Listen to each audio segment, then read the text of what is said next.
सीता माता का जन्म सीता माता का जन्म मिथिला नगरी में राजा जनक के घर हुआ था। कहा जाता है कि एक दिन राजा जनक खेत जोत रहे थे, तभी उन्हें हल की नोक से धरती के गर्भ से एक बालिका मिली। राजा जनक ने उस बालिका को सीता नाम दिया, क्योंकि वह हल की सीत रेखा से मिली थी। उन्हें पृथ्वी की पुत्री भी कहा जाता है, इसलिए वे भूमि देवी की अवतार मानी जाती हैं।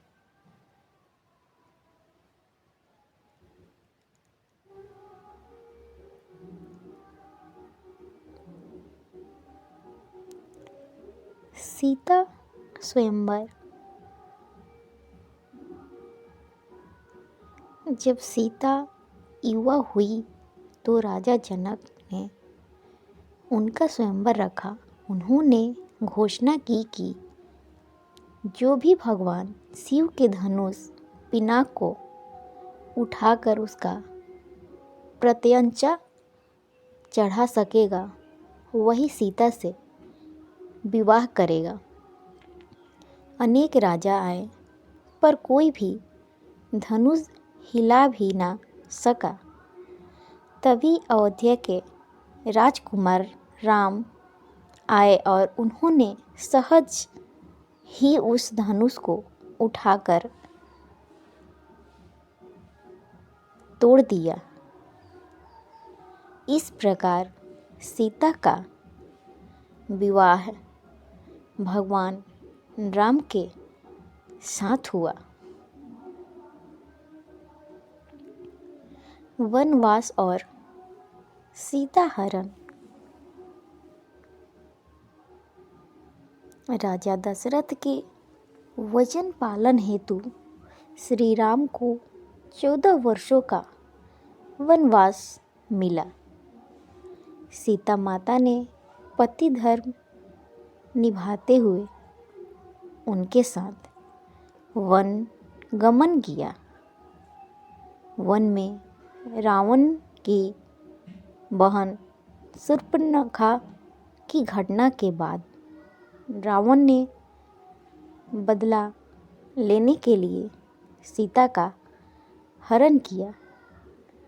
वह स्वर्ण मृग के रूप में मारीच को भेजकर छल करता है, और जब राम और लक्ष्मण दूर चले जाते हैं, तब रावण साधु बनकर सीता माता को लंका ले जाता है।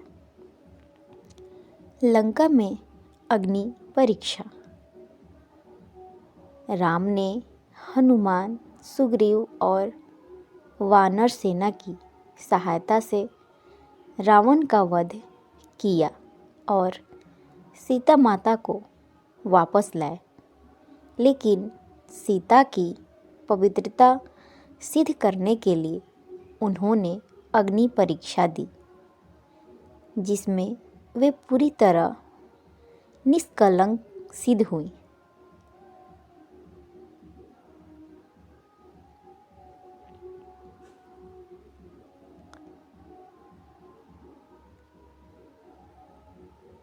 वन में त्याग और धरती में विलय।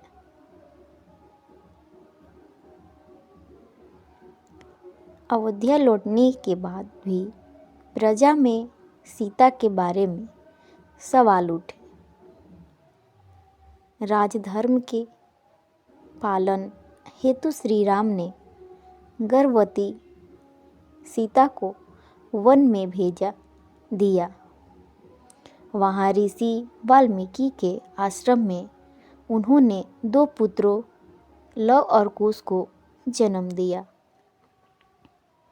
जब लव कुश बड़े हुए और राम के सामने आए, तब सच्चाई सबके सामने आ गई। सीता ने अपनी निर्दोषता सिद्ध करने के बाद पृथ्वी माता से प्रार्थना की कि वे उन्हें अपने गर्भ में संभाले। धरती फटी और सीता माता उसमें समा गई।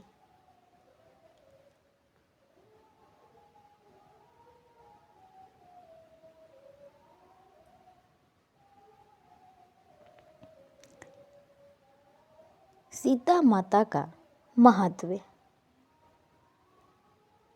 सीता माता सहनशीलता, पवित्रता और त्याग की प्रतीक मानी जाती हैं। उनका जीवन भारतीय नारी के आदर्श रूप को दर्शाता है। सीता माँ एक ऐसी शक्ति हैं जो धर्म, प्रेम और मर्यादा की प्रतिमूर्ति हैं।